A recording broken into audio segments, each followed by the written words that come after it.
नमस्कार दोस्तों, यूपीएससी हिंदी के स्टडी प्लेटफॉर्म में आप सभी का स्वागत है।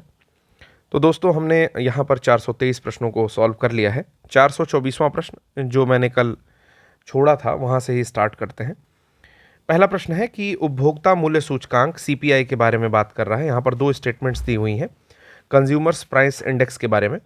The first statement is it tracks changes in retail prices of goods and services, मतलब यह वस्तुओं और सेवाओं की खुदरा कीमतों में बदलाव को ट्रैक करता है। तो बिल्कुल करेक्ट स्टेटमेंट है। जो सीपीआई है वो वस्तुओं और सेवाओं की जो भी रिटेल प्राइस या खुदरा कीमतें होती हैं उनको जो है कोई भी चेंजेस उनमें ट्रैक करता है। नेक्स्ट है, it is released every month by the national statistical office that is NSO. इसे हर महीने राष्ट्रीय सांख्यिकी कार्यालय एनएसओ द्वारा जारी किया जाता है। ये भी स्टेटमेंट बिल्कुल सही है। कंज्यूमर प्राइस इंडेक्स जो है उसका बेस ईयर लिया जाता है 2012, जिसके आधार वर्ष के अनुसार गणना की जाती है। और बाकी चीज़ें एक्सप्लेनेशन में देखते हैं और देख करके आगे बढ़ते हैं। कल मैंने देखा कि एक्सप्लेनेशन काफ़ी छोटा है, इसलिए मेरी बातों पर ज़्यादा ध्यान दीजिएगा। लास्ट टाइम जो आपका ये न्यूज़ जब की है तो 3 महीने के निचले स्तर 5.1% पर जो मुद्रास्फीति थी वो आ चुकी थी।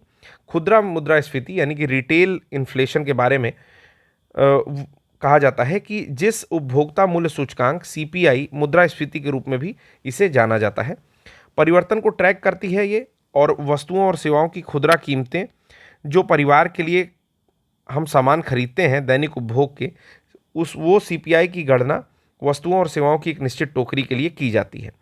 सरकार द्वारा इसको समय समय पर बदला भी जा सकता है और नहीं भी। ये सरकार के ऊपर डिपेंड करता है कि सीपीआई में कुछ चेंज कर सकती है या नहीं। वर्तमान में आधार वर्ष 2012 है। अगला प्रश्न यहाँ पर है आपके सामने, ग्रो उपयुक्तता मानचित्र पोर्टल के संबंध में निम्नलिखित कथनों पर विचार कीजिए। Consider the following statements regarding grow suitability mapping portal. काफ़ी महत्वपूर्ण प्रश्न है। तो अब मैंने एक नया काम शुरू किया कि मैं इंपॉर्टेंट या स्टार लगाने की जगह अति महत्वपूर्ण प्रश्नों पर सीधे बिटकॉइन लगा देता हूँ। ठीक है, तो ये बिटकॉइन टाइप का क्वेश्चन है। आ गया तो आप मालामाल हो जाओगे। तो 425वां प्रश्न ये करता है कि ग्रो सुटेबिलिटी मैपिंग पोर्टल से संबंधित है। पहले तो इस पोर्टल का नाम आप ठीक तरीके से याद कर लीजिए। ठीक है, दो स्टेटमेंट्स इसके बारे में गिवन है। It provides information about areas suitable for agro forestry across India. ठीक है, तो यानी कि ये पूरे भारत में कृषि वानिकी के लिए उपयुक्त क्षेत्र के बारे में जानकारी देता है। स्टेटमेंट बिल्कुल करेक्ट है। ये जो ग्रो सुटेबिलिटी मैपिंग पोर्टल है ये एग्रो फॉरेस्ट्री या कृषि वानिकी के बारे में जानकारी देता है। Next statement is an initiative of the ministry of environment forest and climate change. बहुत ही बेहतरीन यहाँ पर क्वेश्चन फॉर्मेशन हुई है। जिसने भी क्वेश्चन फॉर्म किया है उसे बहुत सारी बधाइयाँ। तो ये गलत है स्टेटमेंट। ये नीति आयोग के एक सदस्य के द्वारा जो है जारी किया गया ग्रो सुटेबिलिटी मैपिंग पोर्टल। ठीक है, तो मतलब बेसिकली नीति आयोग के द्वारा जारी किया गया। तो यहाँ से ये पता चलता है कि केवल statement 1 is correct, statement 2 is incorrect. केवल कथन 1 सही है, दूसरा कथन गलत है। दोस्तों, काफ़ी लंबे टाइम से लगभग 5 वर्ष से यूपीएससी हिंदी माध्यम के स्टूडेंट्स के साथ साथ इंग्लिश माध्यम के स्टूडेंट्स के लिए भी नए नए इनिशिएटिव लाती रहती है। यूपीएससी हिंदी फॉर सीएस करके इसका टेलीग्राम चैनल है और यूट्यूब चैनल वही है जिस पर आप मुझे सुन रहे हैं। तो टेलीग्राम चैनल के साथ में 2 टेलीग्राम चैनल्स और हैं। एक है डेली क्विज के नाम से, यूपीएससी हिंदी डेली क्विज। उस पर लगभग 40 प्रश्न जीएस के और 10 प्रश्न हिंदी के पोस्ट किए जाते हैं ऑब्जेक्टिव मोड में। आप उसको जरूर अटेम्प्ट करिए। 35,000 बच्चे उस पर ऑलरेडी रजिस्टर्ड हैं और रोज फ्री ऑफ कॉस्ट उसका लाभ उठा रहे हैं। बहुत सारे ऐसे भी यूट्यूब पर चैनल हैं जो पेड वर्जन में उस तरह के क्विज अवेल कराते हैं, लेकिन यूपीएससी हिंदी ने कुछ गरीब छात्रों के लिए या हिंदी माध्यम के कुछ पिछड़े वर्गों के लिए उस चीज़ को बिल्कुल फ्री ऑफ कॉस्ट स्टार्ट किया है।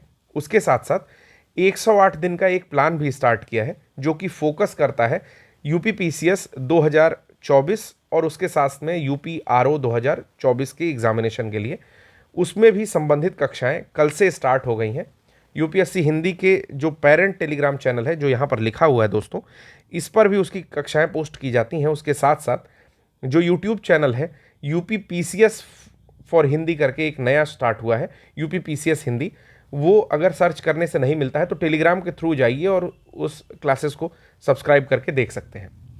मैं आपको एक चीज़ गारंटी के साथ बता सकता हूं कि जिस शिद्दत के साथ यूपीएससी हिंदी अभी वर्तमान समय में काम कर रही है, अगर आप लोग भी उतनी ही शिद्दत दिखाओगे तो यूपीएससी हिंदी को और मदद पहुंचाने का अवसर प्राप्त होगा। उसके साथ साथ वैल्यू एडिशन कोर्सेज भी आप खरीद सकते हैं जो कि पेड वर्जन में अवेलेबल है। उसकी जानकारी के लिए आप इन दोनों नंबरों पर संपर्क कर सकते हैं।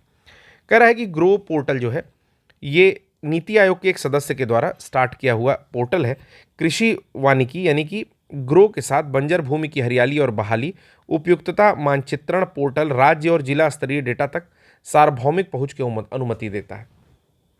ठीक है, तो दो चीजें इसमें आपको जो बतानी थी वो चीज आपको पता चल चुका है। इसे भुवन वेबसाइट पर भी लॉन्च किया गया है। अगला प्रश्न आता है कि हाल ही में समाचारों में देखा गया जागृति पोर्टल का प्राइमरी ऑब्जेक्टिव क्या है या प्राथमिक उद्देश्य क्या है। सबसे पहले इस पोर्टल को कहीं नोट डाउन कर लेंगे, इस तरह की सारी खबरें नोट डाउन करेंगे। तो जागृति पोर्टल का प्राइमरी ऑब्जेक्टिव पूछ रहा है, 4 यहाँ पर दिया हुआ है। छोटे व्यवसाय को वित्तीय सहायता देना, जलवायु परिवर्तन के बारे में जागरूकता को बढ़ावा देना, उपभोक्ता विवाद निवारण को सुविधाजनक बनाना और दूर दराज के क्षेत्रों में टेलीमेडिसिन सेवाएं प्राप्त करना। तो इसका जो करेक्ट आंसर है वो है फैसिलिटेटिंग कंज्यूमर डिस्प्यूट रेड्रेसल। ई जागृति जो है वो कंज्यूमर डिस्प्यूट को रेड्रेस करता है, ठीक है, यानी कि उसका निवारण या निपटान करने की कोशिश करता है। याद रखेंगे ई जागृति पोर्टल। तो ई जागृति पोर्टल के बारे में यहां पर बात हो रही है। और क्या क्या करता है ये भी बता दे रहा हूं। ये यूज करता है आर्टिफिशियल इंटेलिजेंस का, कृत्रिम बुद्धिमत्ता का, और उसके एकीकरण से जितने भी अदालत में लंबित मामले हैं, जो भी एक पेंडिंग केसेस चल रहे हैं उपभोक्ता से रिलेटेड, उसको भी एक फास्टन प्रक्रिया के द्वारा जो है जल्दी से उसको ख़त्म करता है। उसके साथ में यहाँ पर एक्स्ट्रा इन्फॉर्मेशन भी दी हुई है, अगर आप चाहें तो इसको पढ़ सकते हैं। जो मिनिस्ट्री इसको देखती है वो है आपका उपभोक्ता मामला, खाद्य और सार्वजनिक वितरण मंत्रालय। इन्हीं की एक पहल है ये ई जागृति पोर्टल। यानी कि अगले प्रश्न पर चलते हैं। अगला प्रश्न है दोस्तों कि विश्व सरकार शिखर सम्मेलन एक वार्षिक कार्यक्रम है, कहाँ आयोजित किया गया।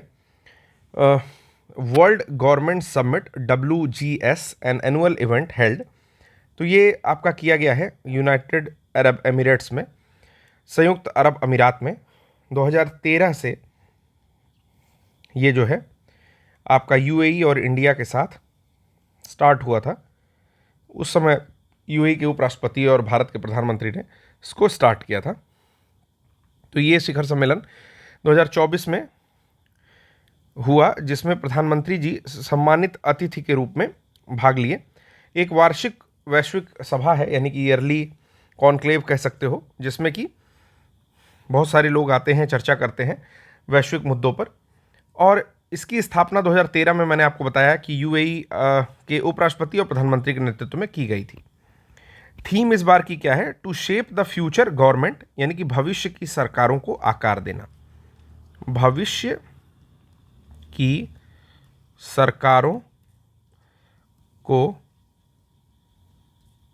आकार देना। ओके, चलिए अगला प्रश्न है यहाँ पर कैसिनी ह्यूजेंस को लेकर के। तो कैसिनी ह्यूजेंस का नाम अमूमन बहुत सारे लोगों ने जो भी प्रिपरेशन कर रहे हैं, जिनका भी 1 साल हो चुका होगा, लगभग वो सब लोग जान रहे होंगे कि कैसिनी ह्यूजेंस जो है शनि के वायुमंडल और चंद्रमाओं की जांच करने के लिए भेजा गया था। बाकी चीज़ें एक्सप्लेनेशन में देख लेते हैं कि कैसिनी अंतरिक्ष यान जो है हालिया निष्कर्षों से चंद्रमा के शनि के चंद्रमा मीमस की बर्फीली सतह के नीचे एक विशाल महासागर की उपस्थिति का पता चला है। कैसिनी ह्यूजेंस शनि के लिए नासा और यूरोपीय अंतरिक्ष एजेंसी, जिसको ESA कहते हैं, उसके साथ इतालवी अंतरिक्ष एजेंसी ASI का एक संयुक्त अंतर्राष्ट्रीय मिशन था अंतरिक्ष में। यानी कि इसमें नासा था, यूरोपियन स्पेस एजेंसी थी और इटालियन स्पेस एजेंसी थी। ठीक है, फिर इसमें बताना चाहता हूं कि ये मिशन 15 अक्टूबर 1997 को लॉन्च किया गया था और मिशन में कैसिनी ऑर्बिटर शामिल था, जो शनि की कक्षा में जाने वाला पहला अंतरिक्ष यान था। ठीक है, इससे संबंधित कुछ और चीज़ें भी यहाँ पर दी हुई हैं, जिसका ज़्यादा कोई इम्पोर्टेंस नहीं है। अगर आप चाहेंगे तो पॉज करके इसको पढ़ सकते हैं। चलिए, अगला प्रश्न है यहाँ पर, माइक्रेलर जाल से संबंधित निम्नलिखित कथनों पर विचार करिए। क्या है? माइसेलर वाटर दिया है, हिंदी में माइक्रेलर जल लिखा है। ये यूज़ किया जाता है आपका बेसिकली कुछ जो कॉस्मेटिक्स होते हैं उसमें भी इस जल का यूज़ किया जाता है। दो यहाँ पर स्टेटमेंट दिए हुए हैं। पहला स्टेटमेंट है, it contains group of molecules that are very effective in removing oily substances. तो ये बिल्कुल सही है, यानी कि चिकनाई वाले जो तैलीय पदार्थ होते हैं उनको हटाने में बहुत प्रभावी होते हैं इसके अणु। और दूसरा कह रहा है ये मिसलेस होता है, यानी कि मिसेल्स जो होता है which are hydrophobic in nature. तो ये स्टेटमेंट गलत है क्योंकि ये हाइड्रोफिलिक होता है। हाइड्रोफोबिक क्या होता है? जो जल से डरे, यानी कि जल में घुले मत। और हाइड्रोफिलिक क्या होता है? जो जल के प्रति थोड़ा मित्रता दिखाए या एफिनिटी दिखाए, बंधुता दिखाए, घुल जाए या फिर उसमें साथ में रहना चाहे। ठीक है, तो ये चीज़ है। तो पहला स्टेटमेंट जो है ये आपके मिसलर वाटर के साथ बिल्कुल करेक्ट हो जाता है। तो यहाँ पर दिया हुआ है कि सुपरमार्केट, केमिस्ट और बाथरूम कैबिनेट में इसको पाया जाने वाला उत्पाद मिसेलर वाटर एक बहुत प्रभावी क्लींजर है। क्लींजर मतलब सफाई करने के लिए यूज़ किया जाता है और लोग अपनी त्वचा से देखभाल की दिनचर्या का हिस्सा मानते हैं। माइक्रेलर जल उत्पादों में मिसेल्स नाम की कोई चीज़ होती है जो कि अणुओं के समूह जो तैलीय पदार्थों को हटाने में बहुत प्रभावी होते हैं। माइक्रेलर पानी में मिसेल विशेष अणुओं द्वारा निर्मित होते हैं जिन्हें सर्फेक्टेंट के रूप में जाना जाता है। ठीक है, और ये हाइड्रोफिलिक होता है। चलिए, अगला यहाँ पर प्रश्न हम लोग देखते हैं। अगला प्रश्न है 430वां प्रश्न, कृषि और प्रसंस्करण खाद्य उत्पाद निर्यात विकास प्राधिकरण एपीडा के संबंध में। With reference to agriculture and processed food products export development authority, first it is a statutory authority. तो बिल्कुल सही है, ये एक वैधानिक निकाय है या सांविधिक भी बोल सकते हैं, स्टैट्यूटरी अथॉरिटी है। Next, it has authority to fix standard and specification for products destined for export. इसे निर्यात के लिए निर्धारित उत्पादों के लिए मानक और विशेषताएं तय करने का अधिकार है। तो बिल्कुल करेक्ट है, जो एपीडा होता है वो जिस भी प्रोडक्ट को आप एक्सपोर्ट कर रहे हो उसके लिए कुछ स्टैंडर्ड चीज़ें और कुछ विशेषताएं जो है वो तय करने का अधिकारी है, वो कर सकता है एपीडा। तीसरा कहता है यह राष्ट्रीय जैविक उत्पादन कार्यक्रम NPOP के कार्यान्वयन के लिए एक नोडल एजेंसी के रूप में कार्य करता है, यानी कि national programme for organic production के लिए ये एक नोडल एजेंसी है। तो ये भी स्टेटमेंट बिल्कुल करेक्ट है। इस हिसाब से तीनों स्टेटमेंट आपकी करेक्ट है। पूछा हुआ है कि कौन कितनी स्टेटमेंट करेक्ट हैं, तो ऑल 3 आर करेक्ट। ठीक है, तो ये हम लोग का जो सी ऑप्शन है, ठीक है, सी ऑप्शन ये करेक्ट हो जाता है। यहाँ पर एक बारी देख लेंगे कि हाल ही में एक मंत्री ने मिर्जापुर में एपीडा द्वारा आयोजित कृषि निर्यात क्षमता निर्माण सह खरीदार विक्रेता बैठक में किसानों और कृषि उपज खरीदारों को एक सभा में संबोधित किया और उसी से रिलेटेड यहाँ पर कुछ कुछ चीज़ें दी हुई हैं। 1985 के तहत इसकी स्थापना की गई थी। एपीडा की स्थापना भारत सरकार द्वारा कृषि और प्रसंस्करण खाद्य उत्पाद निर्यात विकास प्राधिकरण अधिनियम 1985 में की गई थी। तो यहाँ पर इंग्लिश वाले विद्यार्थी ऐसे देख सकते हैं कि agriculture and processed food product export development authority act के 1985 के तहत एपीडा की स्थापना की गई थी। बाकी चीज़ें इसके बारे में दी हुई हैं, आप देख सकते हैं कि 15 क्षेत्रीय कार्यालय होता है और इसका मुख्यालय जो है नई दिल्ली में है। एक पॉइंट ये इंपॉर्टेंट है। ठीक है, चलिए, जैव विविधता के संदर्भ में एम्फीपॉड्स शब्द दिया हुआ है। In the context of biodiversity what is the meaning या मीन्ट बाय द टर्म एम्फीपॉड्स। तो देखिए, एम्फीपॉड्स 2 वर्ड से मिलकर के बना है, एम्फीबियन और पॉड। पॉड आप आर्थ्रोपॉड से समझ सकते हो। ठीक है, तो यहाँ पर एम्फी है और आर्थ्रोपॉड का पॉड है। तो वहाँ पर 4 ऑप्शन दिया है। एवीज आते हैं पक्षियों का ग्रुप, क्रस्टेशियन आते हैं झींगा विंगा वाला ग्रुप जो होता है, प्राइमेट्स आते हैं आपके, प्राइमेट्स के अंदर में बंदर टाइप के कुछ लंगूर इस तरह की चीज़ें आ सकती हैं, रेप्टाइल्स में सरीसृप सांप वाप आते हैं। ठीक है, तो इस हिसाब से अगर देखा जाए तो क्रस्टेशियन एक ऐसा है जो कि थोड़ी सी एम्फीबियन टाइप भी अपनी वो रखता है, क्वालिटी रखता है और एक तरह का कीट जगत का भी संबंध रखता है, कीट जगत से भी। ठीक है, तो क्रस्टेशियन इसका करेक्ट आंसर होगा। जिसको एम्फीपॉड से जो है निर्देशित किया जाता है कभी कभी बायोडाइवर्सिटी के क्षेत्र में। एम्फीपॉड अकशेरुकी क्रम, एम्फीपॉड जिसको बोलते हैं, इसमें क्रस्टेशिया क्लास का कोई भी सदस्य आ सकता है जो समुद्र के सभी हिस्सों के साथ साथ झील, नदियों, रेत के तटों, देखिए तट की बात करने लगा, जैसे आपका एम्फीबियंस होते हैं, लाइक फ्रॉग्स होते हैं, वो बाहर भी रह सकते हैं। तो रेत के तटों, गुफाओं और कई उष्णकटिबंधीय द्वीपों पर ये मिलकर निवास कर लेता है। एम्फीपॉड समुद्री पारिस्थितिकी तंत्र में एक महत्वपूर्ण समूह है और समुद्री खाद्य श्रृंखला में महत्वपूर्ण स्थान रखता है। काफ़ी छोटे भी हो सकते हैं ये, जैसे आप समझ लो कि 1 मिलीमीटर की लंबाई के हो सकते हैं, और बहुत बड़े भी हो सकते हैं, जाइगेंटिया 340 मिलीमीटर तक के भी हो सकते हैं। तो ये सब इसका जो है एग्जाम्पल, मतलब कह सकते हैं कि लंबाई का उसका एक रेंज है। और मीठे पानी में इनका उपनिवेश होता है, उसके साथ साथ विविधता गर्म पानी की तुलना में ठंडे पानी में ज़्यादा देखे जाते हैं। अगला प्रश्न है कि सेन्ना स्पेक्टेबिलस क्या है, हाल ही में खबरों में रहा। तो सेन्ना स्पेक्टेबिलस एक प्रकार का इन्वेसिव प्लांट है। मैं इसका फोटो लेकर के आया हूँ, आक्रामक पौधा है ये, आपने जरूर देखा होगा, मैं आशा करता हूँ। देखिए यही है सेन्ना स्पेक्टेबिलस, एक बार देखिए इसको, ठीक है। खूबसूरत सा फूल है येलो कलर का। आप लोगों ने बड़े बड़े पेड़ इसके जरूर देखे होंगे, कहीं रोड के किनारे ये जरूर उगा रहता है, ठीक है। और ये फली टाइप इसमें होता है, तो फली टाइप का प्लांट है।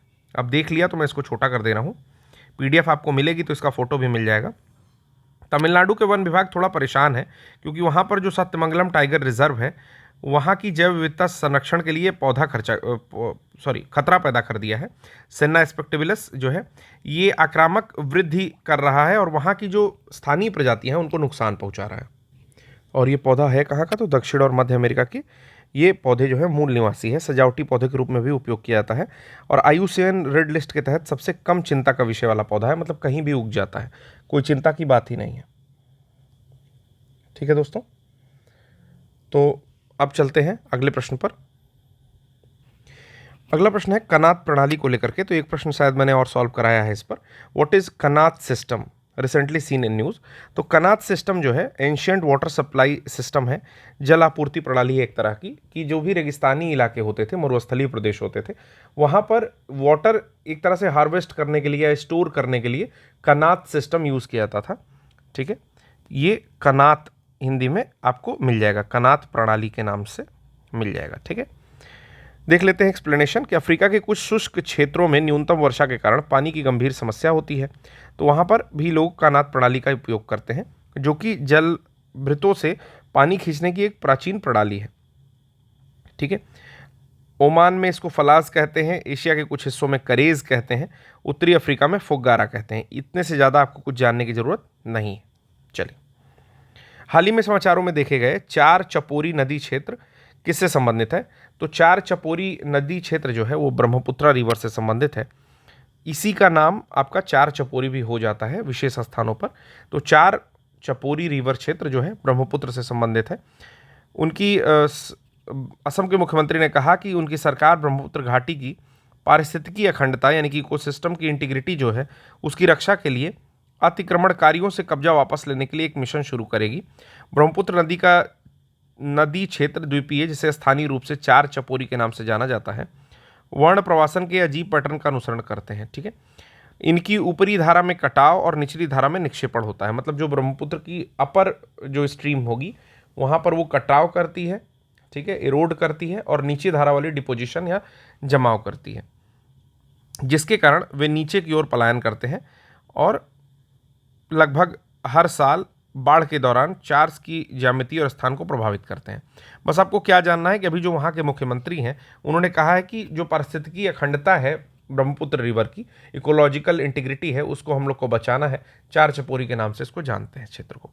चलिए, इंडस एक्स जो हाल ही में समाचारों में देखा गया, किसको आगे बढ़ाने पर केंद्रित है। The Indus x initiative scene in news recently.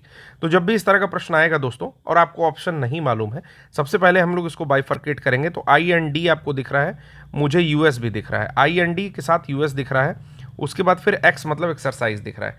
तो इंडिया और US की एक्सरसाइज है, तो किससे रिलेटेड एक्सरसाइज हो सकती है। 4 ऑप्शन दिए हैं, अब आइडिया लगाते हैं।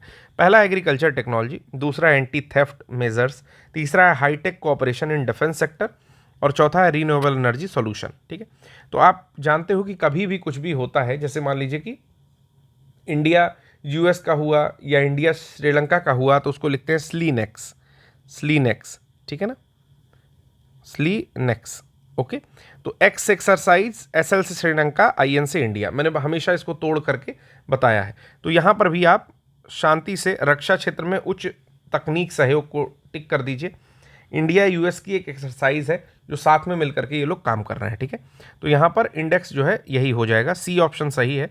इंड एक्स प्लान जो है दोनों देशों के मध्य, किस देश के मध्य है, तो ये महत्वपूर्ण माइलस्टोन है या मील का पत्थर है। जून 2023 में इस तरह की चीज़ें हुई। क्या हुआ, इसका उद्देश्य है भारत और अमेरिका में सरकारों, व्यवसायों और शैक्षणिक संस्थानों के बीच एक रणनीतिक प्रौद्योगिकी साझेदारी और रक्षा औद्योगिक सहयोग, यानी कि डिफेंस टेक्नोलॉजिकल कोऑपरेशन, ठीक है, और उसके साथ साथ जो स्ट्रेटेजिक टेक्नोलॉजिकल पार्टनरशिप, ठीक है, दोनों चीज़ें ये करता है। अगला प्रश्न है यहाँ पर वैतरणी या वैतरणा नदी के बारे में, जो कभी कभी समाचारों में देखी जाती है, ये कहाँ से निकलती है। तो जो वैतरणा या वैतरणी रिवर है ये आपके त्र्यंबकेश्वर हिल से निकलती है। एक बारी आप खुद भी देख लीजिएगा गूगल कर करके कि कहाँ से निकलती है। तो त्र्यंबकेश्वर हिल से ये निकलती है। सीधे पढ़ते हैं कि महाराष्ट्र के पालघर जिले के डोंगरीपाड़ा में वैतरणा नदी में एक बुल शार्क देखी गई। और ये बुल शार्क ने किया क्या, बुल शार्क जो है मछुआरे पर हमला कर दिया। बुल शार्क कौन होती है, जब भी आप शार्क की फोटो देखे होगे, कभी भी शार्क मछली के बारे में अगर देखे होगे, तो जो सबसे खतरनाक शार्क दिख रही है वही बुल शार्क है, ठीक है। तो ये 40 किलोमीटर ऊपर की ओर एक बुल शार्क को पहली बार देखा गया। कहाँ, किस नदी में देखा गया, तो वैतरणी नदी में देखा गया। लोग कहते हैं कि वैतरणी पार कर लो तो जीवन जो है एकदम सुखमय हो जाएगा और क्या है, पापों से आप दूसरे लोक में चले जाओगे, पता नहीं क्या क्या होगा। हाँ, अगर शार्क वहाँ मिल जाए तो ज़रूर ऐसा कुछ हो जाएगा कि आप पार कर रहे हो और वहाँ शार्क दिख गई, बुल शार्क, तो नाव के साथ आपको खा जाएगी, फिर तो दूसरे लोक में ही मिलना है, ठीक है। तो यही सब बात है कि मुंबई के उत्तर और तापी नदी के दक्षिण क्षेत्र में पश्चिम की ओर बहने वाली नदियों में एक महत्वपूर्ण नदी है जिसका उद्गम महाराष्ट्र के नासिक जिले के त्र्यंबकेश्वर पहाड़ियों में होता है, ठीक है।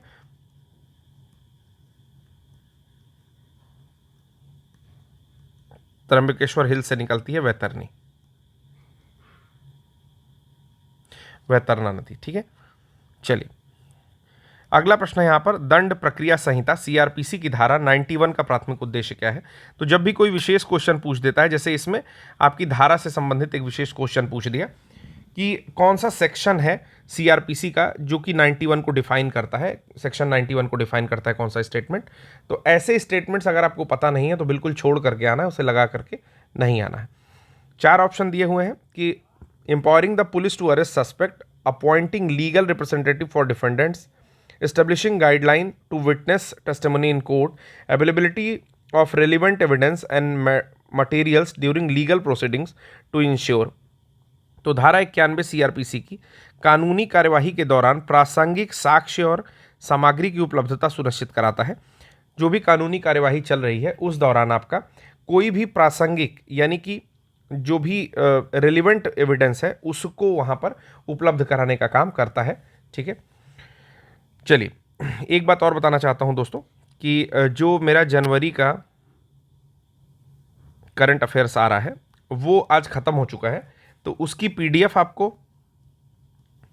यूपीएससी हिंदी मैगजीन के नाम से, उसके साथ साथ पीडीएफ के साथ साथ दोस्तों जो लेक्चर सीरीज़ है आज ही मैं उसको लॉन्च करने वाला था, बट मुझसे लकीली डेट नहीं चेंज हुआ तो वो कल की डेट में लॉन्च हो गई, जो 2:15 बजे से आती है, ठीक है। इस लेक्चर सीरीज़ को आप देखिएगा। मैंने उसमें ये तो दावा नहीं किया कि 100% कवरेज करा दूंगा, आपको सारे क्वेश्चन उसी से मिल जाएंगे, लेकिन ये जरूर कहना चाहता हूं कि 70% ऑफ क्वेश्चंस जो भी जनवरी से संबंधित होंगे वो कवरेज कराने की कोशिश की गई है। मोस्टली न्यूज़ आपकी वन लाइनर के अलावा पीआईबी से ही ली गई है, जो कि प्रेस इन्फॉर्मेशन ब्यूरो होता है, जो कि भारत सरकार के द्वारा लॉन्च होती है न्यूज़। तो सारी खबरें अच्छी हैं, एक बारी मैगजीन को जरूर रीड आउट करिएगा, थोड़ा बहुत लाभ तो आपके एग्जामिनेशन में जरूर वो फ़र्क जरूर दिखाएगी, ठीक है। उसमें बहुत सारे ऐसे पॉइंट दिए गए हैं जो कि बाकी कई मैगजीन्स में कवर नहीं किए जाते हैं। यूपी के लिए स्पेशल है, तो यूपी आरओ और यूपी पीसीएस के लिए वो खास कर बनाई गई है। अगर आप कोई वनडे एग्जाम दे रहे हैं तो भी वो महत्वपूर्ण होगी। मैं ये दावा नहीं कर सकता कि यूपीएससी के प्रश्न उससे फंस जाएंगे, ठीक है, लेकिन कोशिश रहेगी कि अगले वर्ष यूपीएससी विशेष के लिए भी उसमें कंटेंट ऐड किए जाएँ, कुछ मेंस आंसर राइटिंग के आंसर ऐड कर दिए जाएँ, और उसके साथ साथ जो प्रासंगिक चीज़ें हैं, जो भी ऐसी ऑथेंटिक चीज़ें हैं, वो भी चीज़ें उसमें ऐड की जाएँ। तो सुप्रीम कोर्ट ने क्या कहा, बहुत सारी चीज़ें कहीं, धारा 91 के बारे में हम लोग को जानना था तो वो हम लोगों ने बता दिया। ठीक है, चलिए अगला प्रश्न है कि हाल ही में खबरों में आया कपिलवस्तु। अब कपिलवस्तु का नाम जब आता है तो सबके दिमाग में लुम्बिनी आता है। ठीक है, और लुम्बिनी जो है घूमने वाली जगह है, जो कि महात्मा बुद्ध की जन्मस्थली से भी संबंधित है। तो इसमें जो है बुद्ध के रिमेन्स या अवशेष मिले, वो बुद्ध से संबंधित है, कपिलवस्तु में मिले। एक्सप्लेनेशन पढ़ने की जरूरत नहीं है, लगभग सभी लोग जो है जानते हैं। एक बात और है कि किस अभिलेख में अशोक के, इसका उत्तर करिएगा, अशोक के किस अभिलेख में आपके कपिलवस्तु या लुम्बिनी को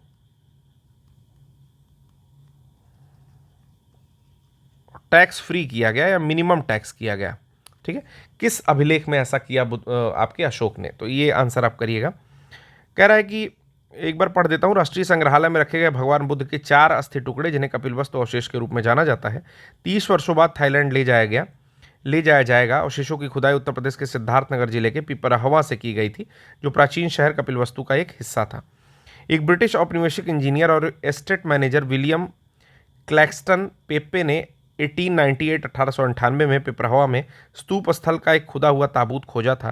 ताबूत के ढक्कन पर शिलालेख, जो बुद्ध और उनके समुदाय शाक्य के अवशेषों को संदर्भित करता था। अगला प्रश्न यहाँ पर आता है, कभी कभी समाचार पत्रों में देखने जाने वाली स्मिशिंग क्या है? ठीक है, स्मिशिंग जो है फिशिंग का ही एक रूप है, जो कि टेक्स्ट के माध्यम से जाता है। फिशिंग क्या है? फिशिंग मतलब होता है कि जैसे आपको किसी ने ईमेल भेजा, ठीक है, और उस ईमेल में ऐसा कुछ वायरस या ऐसी चीज़ें छुपी हुई हैं जिसको क्लिक करते ही आपका जो भी पर्सनल डेटा है वो दूसरे के साथ शेयर होने लगता है। एक तरह का समझिए मालवेयर है ये। ठीक है, मतलब कि आपकी पर्सनल इंफॉर्मेशन, आपकी चीज़ें, आपके बैंक कार्ड या इंटरनेट, वो क्या बोलते हैं कि बैंक आधार इत्यादि चीज़ें दूसरे व्यक्ति के साथ शेयर हो जाती हैं इलीगल प्रोसेस के थ्रू। इसको फिशिंग बोलते हैं, PHISHING। ठीक है ना, ये। लेकिन अगर यही चीज़ टेक्स्ट के फॉर्म में हो कि आपके पास कोई टेक्स्ट आया और आपने खोल लिया, कि किसी ने कह दिया कि 100% ऑफ ऑन समथिंग ब्रांड, ठीक है, और आपने उसको क्लिक कर दिया, तो एक तरह का स्मिशिंग है। तो सुरक्षित रहिए, सावधान रहिए। स्मिशिंग जो है समाचारों में देखी जा रही है, जो कि फॉर्म ऑफ फिशिंग है, जो कि टारगेट करती है किसी भी इंडिविजुअल को टेक्स्ट मैसेज के थ्रू। फिशिंग का वह रूप है जो टेक्स्ट संकेतों के माध्यम से व्यक्ति को लक्षित करता है। ज़्यादा इसमें कुछ नहीं जाना है, स्मार्टफोन सबके पास है, उस पर मैसेज आते रहते हैं, टेक्स्ट आते रहते हैं। वही टेक्स्ट ओपन करिए जिन व्यक्तियों को आप पहचानते हैं या जिसमें ज़रूरी इन्फॉर्मेशन लिखी हुई है, और किसी भी अननोन लिंक पर क्लिक मत करिए। चाहे आपका फ्रेंड कहता हो कि 80% ऑफ आया है, इसको कर लो, ठीक है, क्योंकि वो खुद फंस चुका होता है और लोगों को फंसाने की कोशिश कर रहा होता है। तो इसीलिए बोल रहा हूँ, सुरक्षित रहिए, सावधान रहिए। चेंचू जनजाति के विषय में एक प्रश्न दिया हुआ है कि चेंचू जनजाति मुख्य रूप से कहाँ पाई जाती है? तो चेंचू जनजाति जो है कर्नाटक की है। एक बड़ी अच्छी स्टोरी है, चलिए इसको देख लेते हैं एक्सप्लेनेशन में। ये वहाँ की एक जनजाति की एक महिला कह सकते हैं, जिनका नाम था रानी चेंचा, उन्हीं के नाम पर है, रानी या लड़की चेंचा के नाम पर है। चलिए पूरा कंप्लीटली मैं इसको पढ़ता हूँ, ध्यान से सुनिएगा। कह रहा है कि Indian national trust for art and cultural heritage, जिसको इंटैक कह रहे हैं, इसने वार्षिक परुवेता उत्सव, वहाँ पर एक परुवेता उत्सव मनता है, उसके लिए यूनेस्को मान्यता प्राप्त करने का प्रयास कर रहा है। इंटैक जो है परुवेता उत्सव के लिए यूनेस्को की मान्यता प्राप्त करने का प्रयास कर रहा है। यह त्यौहार, जिसे मॉक हंटिंग फेस्टिवल के रूप में भी जाना जाता है, आंध्र प्रदेश के अहोबिलम शहर में श्री नरसिम्हा स्वामी मंदिर में मनाया जाता है। यह सभी वर्गों के लोगों के द्वारा मनाया जाता है, चाहे उनकी जाति कुछ भी हो। यह सांप्रदायिक सद्भाव का त्यौहार है, क्योंकि सद्भाव का त्यौहार है, क्योंकि मुस्लिम जैसे अन्य धार्मिक समुदाय के भक्त भी भगवान से प्रार्थना करते हैं। लोक कथाओं के अनुसार भगवान विष्णु ने अहोबिलम में नरसिंह के रूप में अवतार लेने पर महालक्ष्मी से विवाह किया, जो कि एक आदिवासी लड़की चेंचू लक्ष्मी के रूप में पैदा हुई थी। 1881 में गवर्नमेंट प्रेस द्वारा प्रकाशित कुर्नूल जिला गजेटियर्स में चेंचू जनजातियों की कई मान्यताएं दर्ज हैं, जिसमें अहोबिला नरसिम्हा को अपने बहनोई के रूप में सम्मान देना और मकर संक्रांति के लिए उन्हें घर आमंत्रित करना शामिल है। जबकि परुवेता अनुष्ठान आमतौर पर विजयदशमी या संक्रांति के दौरान कई मंदिरों में मनाया जाता है अहोबिलम में। ठीक है, यह मंडला के लिए आयोजित किया जाता है। तो इस प्रकार सी ऑप्शन करेक्ट था। ठीक है, ये कहाँ मनता है आपके? अच्छा, मैं कर्नाटक लगा, ठीक है, तो ये आंध्र प्रदेश में मनाया जाता है। पॉइंट मैंने गलती कर दी, ठीक है, ये काफ़ी इंपॉर्टेंट है, तो इस पर भी जो है एक मैं डॉलर लगा रहा हूँ, काफ़ी महत्वपूर्ण प्रश्न है। ठीक है, चलिए अगला देख लेते हैं कि हाल ही में खबरों में रहा टुपोलोव Tu-160M क्या है। तो टुपोलोव Tu-160M जो है एक स्ट्रेटेजिक मिसाइल कैरिंग बॉम्बर है। बस नाम याद रख लीजिए, इसके बारे में कुछ भी नहीं पढ़ना है, ना कोई चीज़ जाननी है, क्योंकि इस तरह के प्रश्न काफ़ी कंफ्यूजिंग होते हैं। अगर ये प्रश्न सेम एग्जाम में आता है तो ये जानिए कि टुपोलोव Tu-160M क्या है। तो एक रणनीतिक मिसाइल ले जाने वाला बमवर्षक है, यानी कि स्ट्रेटेजिक मिसाइल कैरिंग बॉम्बर है। बस इतनी बातें जानिए, एक्सप्लेनेशन पढ़ने का कोई काम नहीं, क्योंकि कोई चीज़ इससे मिलने वाली नहीं है। रानी चन्नम्मा से संबंधित कुछ घटना दी हुई है। कह रहा है कि किस विद्रोह से संबंधित थी रानी चन्नम्मा। तो अगर आपने कभी कित्तूर विद्रोह का नाम सुना होगा तो रानी चन्नम्मा के बारे में भी जान रहे होंगे। तो कित्तूर विद्रोह रानी चन्नम्मा से रिलेटेड है या रानी चन्नम्मा कित्तूर विद्रोह से रिलेटेड है। ठीक है, कह रहा है कि रानी चन्नम्मा 200 साल एक्चुअली पूरा हुआ। रानी चन्नम्मा का जो विद्रोह था कित्तूर विद्रोह, उसके 200 साल पूरे हुए। तो इस उपलक्ष्य में एक राष्ट्रीय अभियान जिसका नाम है नानू रानी चन्नम्मा, नानू रानी चेन्नम्मा। ठीक है, नानू रानी चेन्नम्मा का मतलब है मैं भी रानी चेन्नम्मा हूं का आयोजन किया गया। चेन्नम्मा का जन्म कर्नाटक के बेलगावी जिले में हुआ था उस समय, और ये जो है शादी हुई इनकी मल्ल सरजा व्यक्ति से, जो कि कित्तूर की, उसके बाद ये रानी बन गई।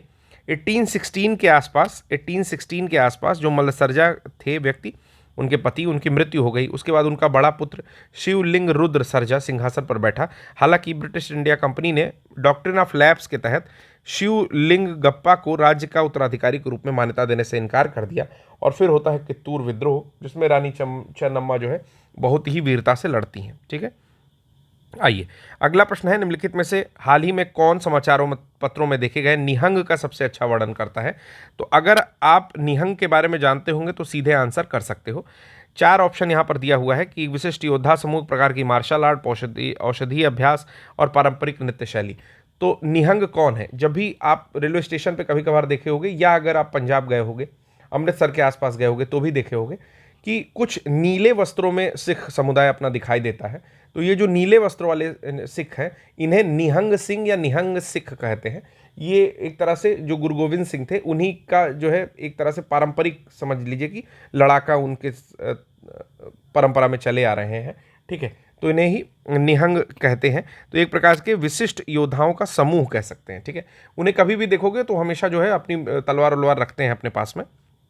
काफ़ी इंपॉर्टेंट प्रश्न है, इस पर भी पहले मैं डॉलर लगा दूं, नहीं तो भूल जाऊंगा। ठीक है, बिटकॉइन वाला प्रश्न है ये, 1 बिटकॉइन मिल जाएगी अगर आप, ये प्रश्न आ गया सेम। चलिए, कह रहा है कि प्रदर्शनकारी और किसानों के बीच जो गतिरोध आप लोग देख रहे थे कि जो पंजाब हरियाणा से आए हुए किसान थे, सरकार ने पूरी बैरिकेटिंग कर दी थी, उसमें निहंग सिख जो है वो सुरक्षा बलों के साथ जो है थोड़ा सामना करते हुए दिखाई दिए, और ये अकाली निहंग के नाम से जाने जाते हैं।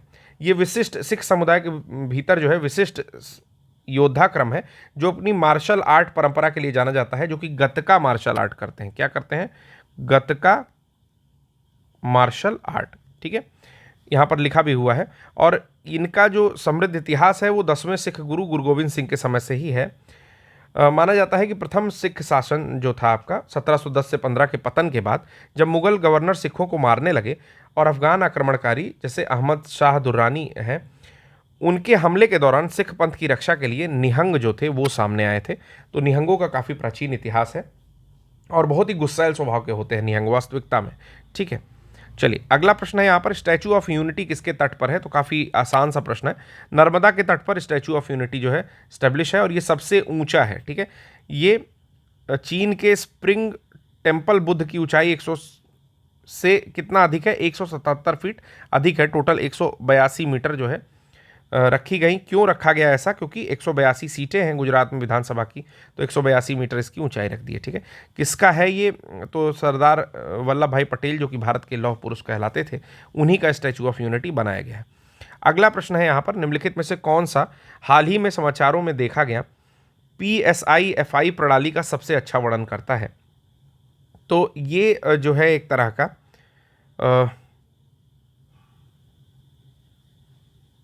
ह्यूमन इमोशन को पहचानने के लिए एक सिस्टम है। ठीक है, मानवीय भावनाओं को पहचानने के लिए एक सिस्टम है। एक्सप्लेनेशन देखते हैं। कह रहा है कि personal skin integrated facial interface करके ये PSIFI नामक एक अग्रणी तकनीक का अनावरण किया गया है। ठीक, बाकी चीज़ें एक्सप्लेनेशन में यहाँ पर लिखी हुई हैं, आप देख सकते हैं। चलिए, अगला प्रश्न है आपका, निम्नलिखित में से कौन सा हाल ही में समाचारों में देखे गए हनुमान का सबसे अच्छा वर्णन करता है? तो काफ़ी इंपॉर्टेंट है, हनुमान की ये स्पेलिंग है, हनुमान है वो। ठीक है, तो जो भी टेक्निकल टीम थी वो एक बार ध्यान रखे कि इस तरह के एरर्स मत करे इस ऑब्जेक्टिव में। हालांकि ये ऑब्जेक्टिव बहुत स्टैंडर्ड रहा है, कोई भी गलतियां इसमें अमूमन नहीं देखी गई। अभी तक मुझे पूरे 500 क्वेश्चन में केवल 3 एरर मिले, 2 ऑब्जेक्टिव प्रश्नों के आंसर में मिले और 1 ये मिला। तो काफ़ी बेहतरीन बनाया हुआ है। जो भी टेक्निकल टीम है अगर वो सुन रही है तो काफ़ी जो है बड़ा ही लायक काम किया है उन्होंने। तो हनुमान क्या है वो आप न्यूज़ में देख करके आएंगे। 446 प्रश्नों तक लगभग हम लोगों ने ख़त्म कर दिया है, 445। अमूमन मुझे लगता है कि 2 या 3 लेक्चर और आएगा और ये पूरे 500 प्रश्न खत्म हो जाएंगे। तो सहयोग के लिए बहुत बहुत धन्यवाद। इसी तरह से जुड़े रहिए, देखते रहिए और अपना लाभ करते रहिए। मैं बता दे रहा हूँ कि ये जितने भी लेक्चर्स हैं, ये टोटल 25 या 26 लेक्चर आएंगे, ये मील का पत्थर साबित होंगे। बाकी लोगों से आगे निकलने में, आपको 4 क्वेश्चन 5 क्वेश्चन की लीड दिलाने में ये 26 लेक्चर बहुत ज़्यादा महत्वपूर्ण होंगे। इसलिए जुड़ाव रखिए, देखते रहिए और अपने दोस्तों के साथ शेयर करिए जिनका भी आप चाहते हैं कि एग्ज़ाम क्रैक हो। देखिए, एक चीज़ और है कि कोऑपरेशन हमेशा रखिए, किसी को नहीं पता है। देखिए, सब कुछ प्रारब्ध पर निर्भर करता है, ये पहले से डिसाइडेड है कि किस व्यक्ति का एग्ज़ाम निकलेगा, किसका नहीं निकलेगा। जैसे आप कमज़ोर समझ रहे हो उसका एग्ज़ाम जरूर निकल जाएगा, आप अपने आप को बहुत तेज़ समझ रहे हो आपका नहीं निकलेगा। इसीलिए लाभ करना मत छोड़िए, मतलब लोगों में जो है एक फिलैंथ्रोपिस्ट की भूमिका निभाइए, परोपकार करिए। अगर आपको कुछ अच्छा मिल रहा है तो अपने दोस्तों के साथ जरूर शेयर करिए। ठीक है, एक फेयर कंपटीशन रखिए। तो आज के लिए बस इतना ही, धन्यवाद।